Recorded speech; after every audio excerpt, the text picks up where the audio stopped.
European Studies through using obviously an English for Specific Purposes course. So we're going to first of all have a look at ethics communication and English for Specific Purposes. Then I'm going to give you some information about the values and virtues that I think are important in higher education institutions.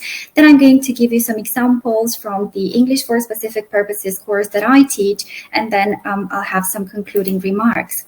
So as mentioned in the introduction that Joseph made for my presentation, I believe that teaching, or actually not I believe, but there are researchers that say that ethics or teaching has always been an ethical profession. And I believe this is true also because we are preparing students for a very globalized labor market, and therefore our instruction as, our mission, as instructors or teachers is not only to prepare students for local jobs, as I mentioned in my abstract, but also for international jobs as well. So the subjects or the topics that are taught in higher education institutions need to focus not only on hard skills, so the specialized knowledge that students need in order to perform in specific contexts in their specific professional field, but higher education institutions, through their instructors, professors, have to make sure that students also acquire the values and virtues that are needed on this international labor market. So we've already seen in the past year that this world is more and more, or is being marked by profound changes if we look at the pandemic, for instance, and therefore the labor market is also undergoing modifications, for instance, due to these social distancing policies, due to teleworking. And I think these have shown us that soft skills are actually becoming more and more important, and they are somehow regaining their place among the essential skills that are required in a prospective employee. These soft skills are also known as people skills, and they play an extremely important part in the professional life of the students, the future employees on the labor market, because when there is a problem or a conflict, there are also emotions involved, there are also perhaps people from different cultures involved. So through what we do, for instance, perhaps it's not really something that can be applied to all fields of activity or all professors teaching various topics, but there are some where it is easier to teach students the values and virtues that they can use, and also the ethical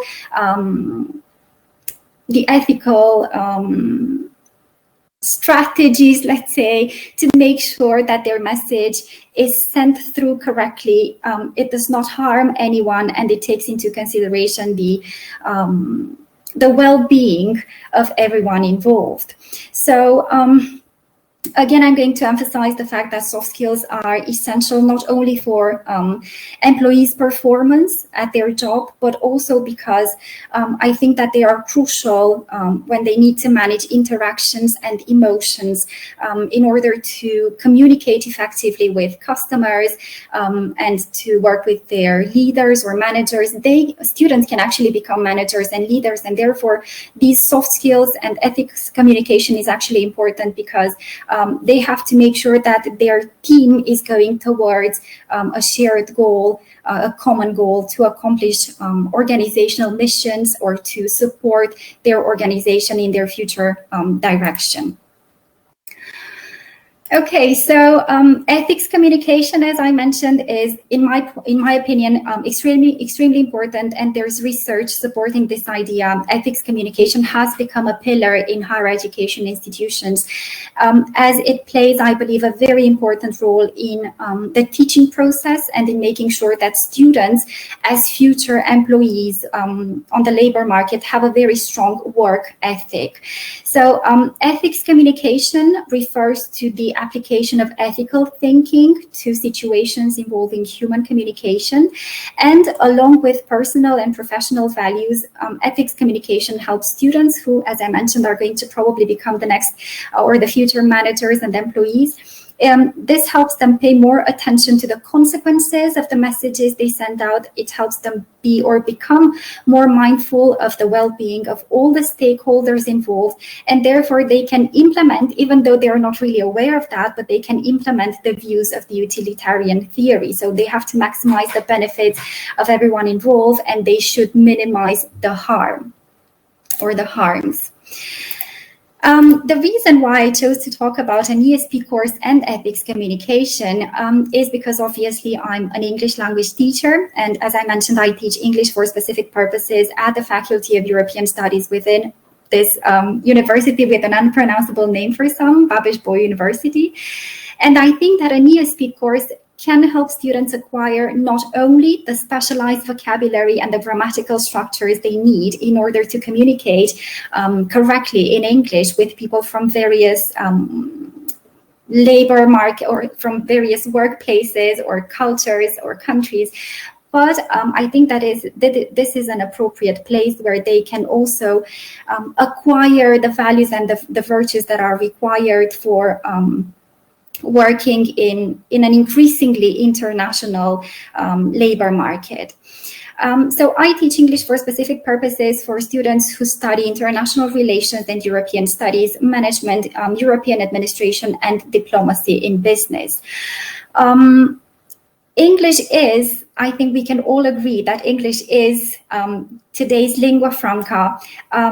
And even though the UK left the European Union, I think that it is still going to remain the main language of communication, not only in the European Union and in its institutions, but in other contexts as well.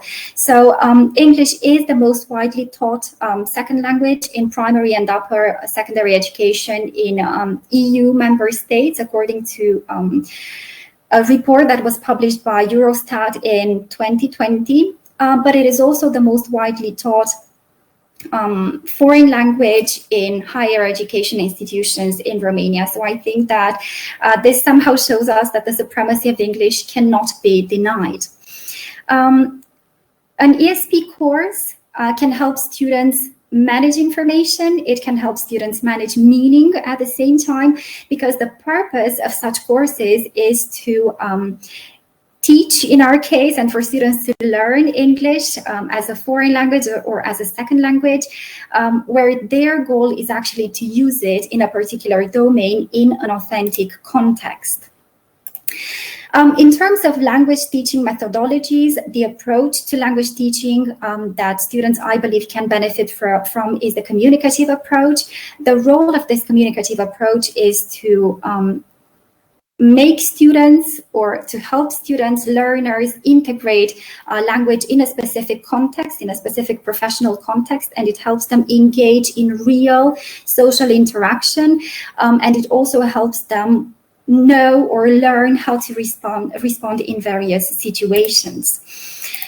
So this communicative approach actually has four main components: the linguistic, the strategic, the sociolinguistic, and the discourse one. I'm not going to insist too much on those because if I look at the time, I see that I don't have so much time left. So I'm going to quickly switch to values and virtues in higher education. But this communicative competence, just to summarize it quickly, as I mentioned, offers students the possibility of using a grammar, vocabulary, also, why not, ethics communication in specific professional contexts. So our role, because I remember this from, I think it was the keynote speaker that we had this morning. She mentioned that future teachers will be empathetic. So there are certain values and virtues that we as teachers or instructors can possess, and then we can instill them in our students. So in research, ESP instructors, and in practice, ESP instructors have specific roles. They have to be needs assessors, they have to be syllabus designers, authentic materials developers, and also content knowledgeable instructors. But I think that they can be so much more, because we also have to be the ones who help students acquire the values and virtues that are so essential in an increasingly international labor market, because these values and virtues actually make us the people we are, and they also provide the foundation of both ethical living and success in business, as Professor Solomon mentioned in his 1999 book. You might say 1999 is such a long time ago, but actually his research and his book is actually the groundwork for values and virtues in business. For instance, when someone teaches business ethics, they always refer to Professor Solomon's work. So Professor Solomon, as I mentioned, came up with this very long list of values and virtues that are essential in the business world. Yes. 5 minutes. Okay, thank you. So we can have a quick look at some of the values and virtues in higher education that I think are important and that we can instill in our students through an ESP course. And you have here, for instance, caring, compassion, teamwork or cooperativeness, creativity, determination, independence, passion, responsibility, and so on. So in an ESP course, for instance, the virtues of caring, compassion, tolerance can be taught through different topics of conversation. For instance, in my ESP course, we talk about, in the first semester, we talk about cultures, discrimination, human rights, war and peace, topics that were chosen according to what students are going to study in the following years as well, so that we can help them through this ESP course also with the bibliography that they might have to read in English. So through these topics that I propose for discussion with my students, they are asked to analyze different cases and to express their opinion. For instance, we can discuss various points of view, because, by the way, ethics differs. Ethics is not universal. It differs from one region to another, for instance, but it mostly differs from one region of the world to another. Also, the virtue of independence can be taught through individual activities, for instance, where students are asked to solve tasks on their own, or they are asked to, I don't know, write an essay, for instance, while the virtue of trust, for instance, or that of acceptance can be instilled in language learners when they are asked to work in groups and to join forces to collaborate on various assignments that are given to them. Or to give another example from the business world, for instance, for my students with whom I work on language, on business English, we have units related to business ethics, leadership styles, and so on. If we refer to the virtues of responsibility, loyalty, or integrity, these can, for instance, be instilled into students, into language learners, through the case studies that we discussed related to ethical dilemmas that might appear in the business world, or to corporate social responsibility. So again, we do not only teach them specialized vocabulary, but I think that our role as instructors is also to prepare them for the labor market, in that they need a strong work ethic, and they obviously need also to know how to craft their message appropriately, because they're going to work with people from different cultures or different regions, and they have to know how to communicate ethically and appropriately. You have here some information about the topics that I mentioned earlier that I usually discuss with my students. These are just a few of them. And what else do students learn? So as I mentioned, besides specialized vocabulary, they are not actually aware of those things. They are not mentioned anywhere in my syllabus, for instance, but they actually learn how to implement the ethical views of utilitarianism, which focuses on minimizing the harms and of maximizing the benefits of everyone involved. They also learn how to respect the dignity of all the people involved, therefore implementing the views of the categorical imperative. And they also learn how to develop, for instance, or acquire, if some of them don't already have these values and virtues.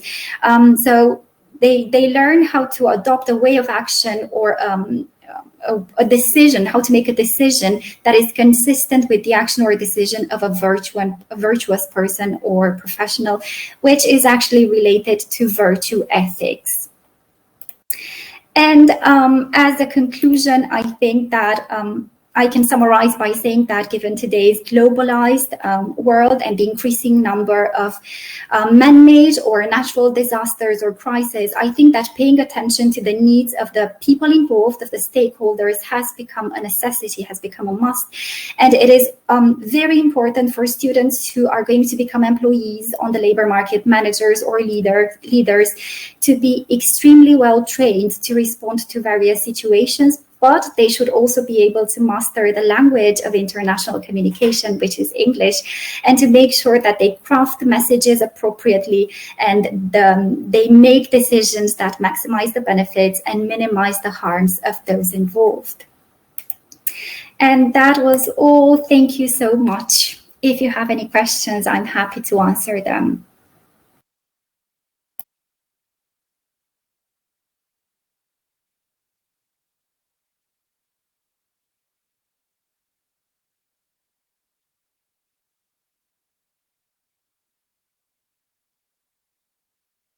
Any questions, please?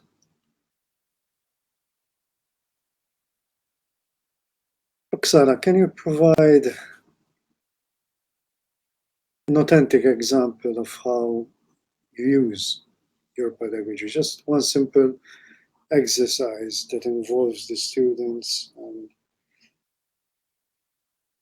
the academics. Okay, for instance, if we refer to ethics and ethical communication, as I mentioned previously, we, for instance, have, I think one of the first topics that we discuss on during the first semester is related to cultures. First is communication and then cultures. And we have a look at not only vocabulary related exercises, for instance, we learn idioms that can be used to discuss about cultures, but we also have texts that refer to specific situations from various cultures. For instance, we talk about, because this is another unit that I discuss with my students who study international relations and European studies, for instance, we talk about fraud, and they are very surprised to learn through the text that we read that bribery, for instance, is something that is accepted in specific areas of the world. I'm not going to give any names here, but it's something that they learn about a different culture using English, reading in English, communicating in English, but they also learn things about another culture, and they also learn this way to become more tolerant and understanding of the cultures that are different from ours. I hope I answered your question. Yes, thank you, Roxanne. Thank you. You have a question from plants.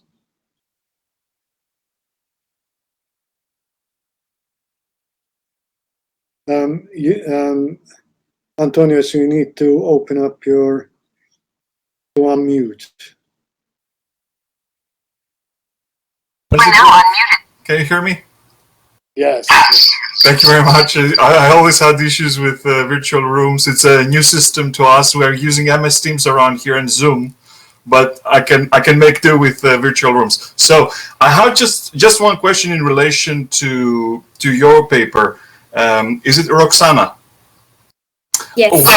Why go for cultural awareness? Why go for cultural awareness in the first place?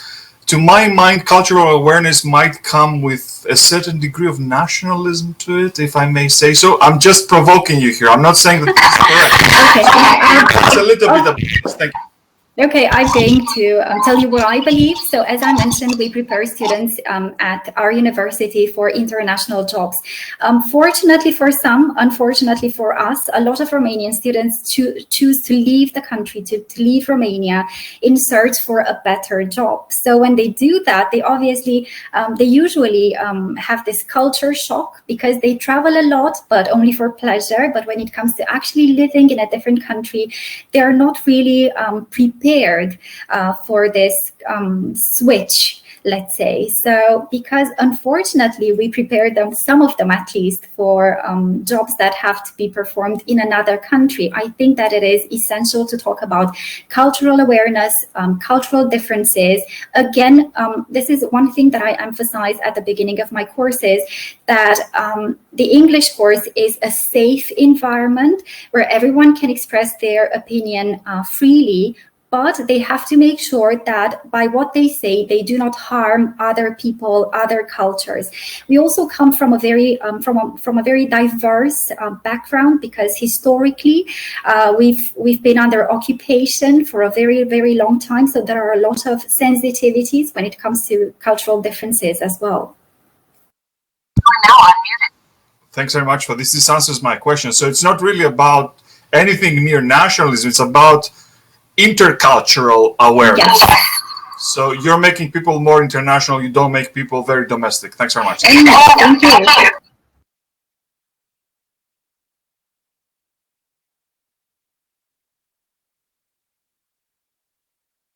Any more questions, please?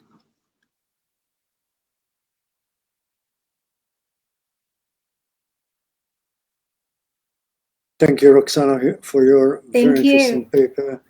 Roberta, what will happen now? Now, I will